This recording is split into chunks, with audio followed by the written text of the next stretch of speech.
In today's Schrade Saturday video, we're going to take a look at the Schrade folding saw and see what kind of job it does. That's coming up next here on Survival on Purpose.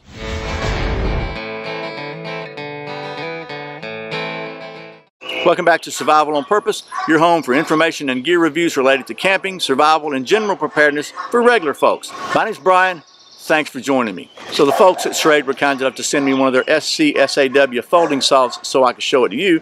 So in a break from my usual rambling, we're just going to get right to the chase here. We're going to talk about the specs of this thing and we'll get to doing some of that saw stuff. So first of all, the Schrade folding saw features a 7.05 inch, or for those of you still stuck in that old metric system, 17.91 centimeter, 3CR13 stainless steel blade, a 9.19 inch or 23.34 centimeter black plastic handle with an overall open length, as you can see here, of 16.24 inches or 41.25 centimeters, and it weighs just 7 ounces or 200 grams. The saw comes with a very nice molded polyester belt sheath with a Velcro closure and a belt loop on back, and the street price for this is around the $20 mark. So I didn't find it on Amazon yet, but at the time of this video.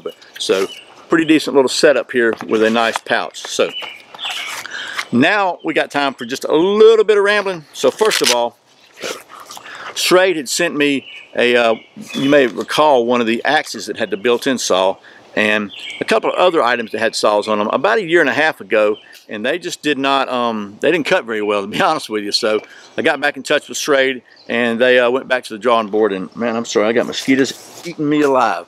They went back to the drawing board and made some improvements, and so we're going to see how well that worked. But let me go over a couple real quick little details for you. First of all, it's got jimping on back. I don't know why. I can't figure that one out. I don't know anybody that chokes up on their saws like this and worries about it. You're going to use a saw like this. The handle shape is pretty good.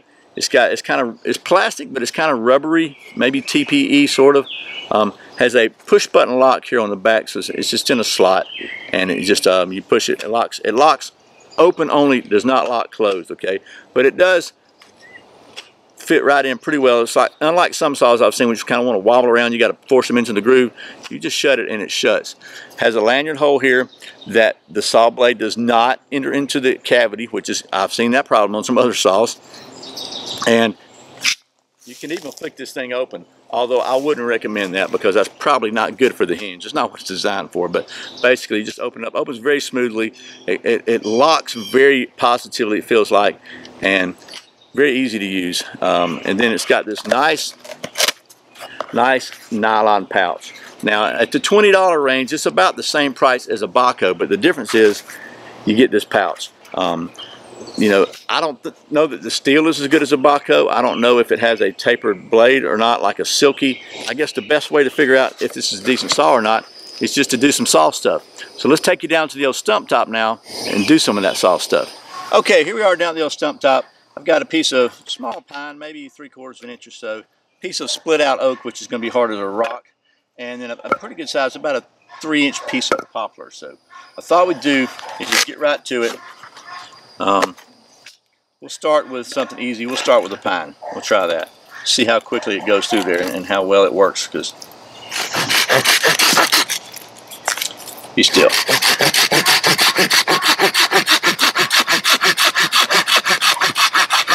Okay. Pretty decent.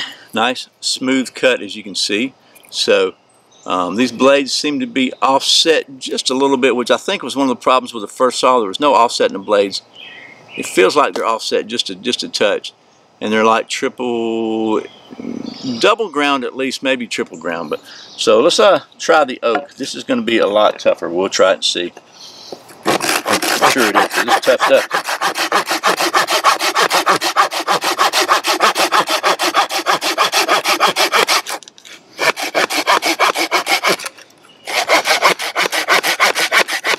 Around the old stumps out there. Okay, so this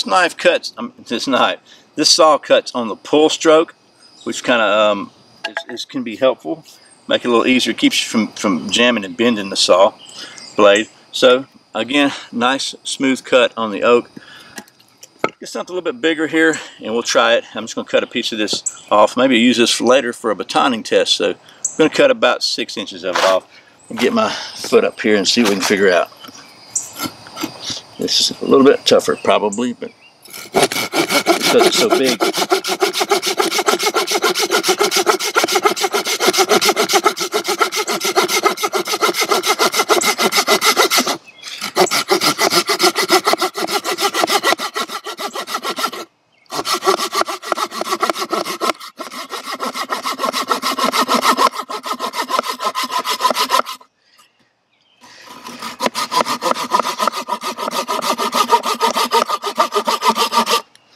Oops.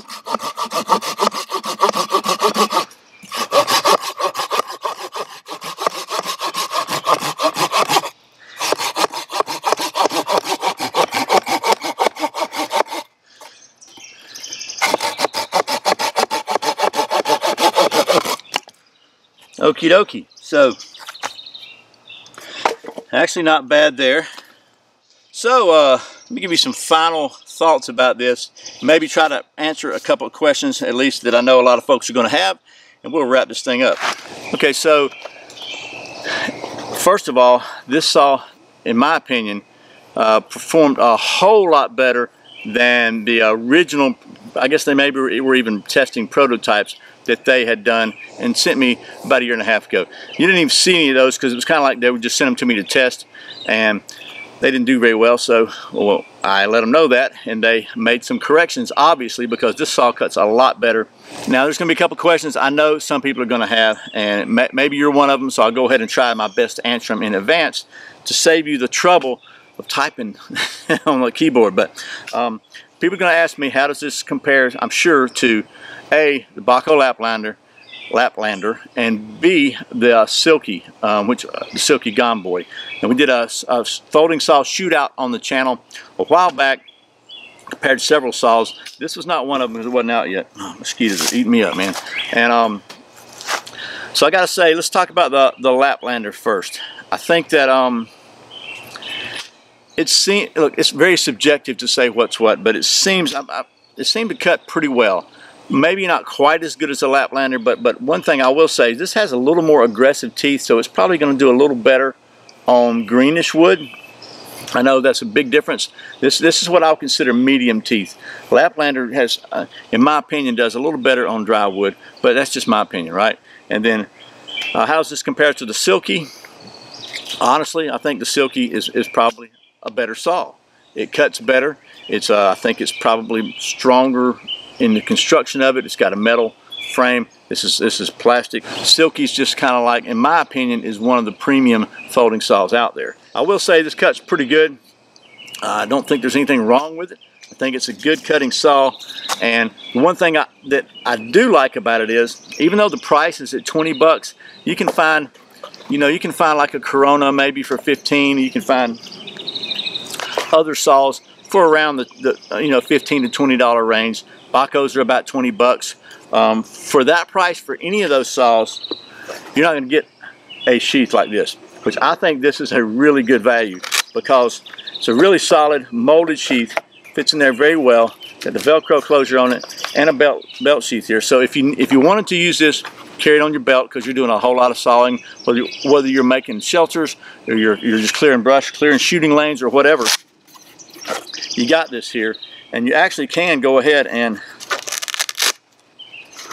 probably just carry it like that if you need to. If you're doing a lot of cutting, you can pull it in and out, and it works just fine. So that's not too shabby there either, to be honest with you.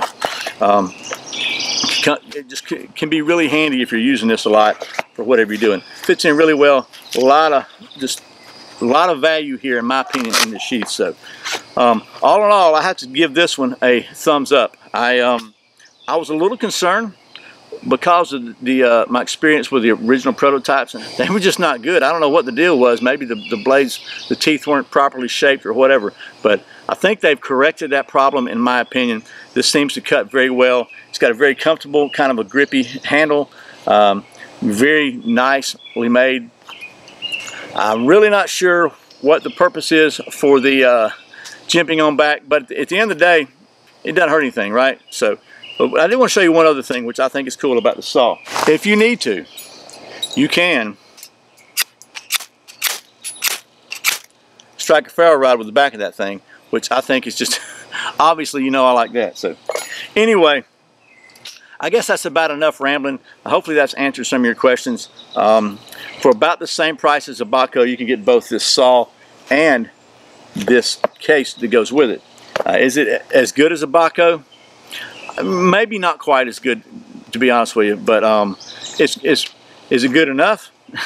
In my opinion, yeah. I mean, it's a great saw. It cut really well. So if you're looking for a really great outdoor saw that I think is a really good value, does a great job, and has this nice sheath with it, I want to check out the Schrade SCSAW1. This is a Schrade folding saw.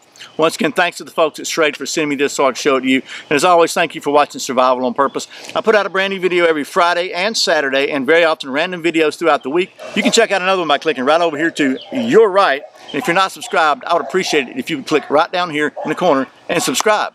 Once again, my name's Brian, and you're watching Survival on Purpose. Remember, survival's not an accident, so be prepared. I'll see you next time.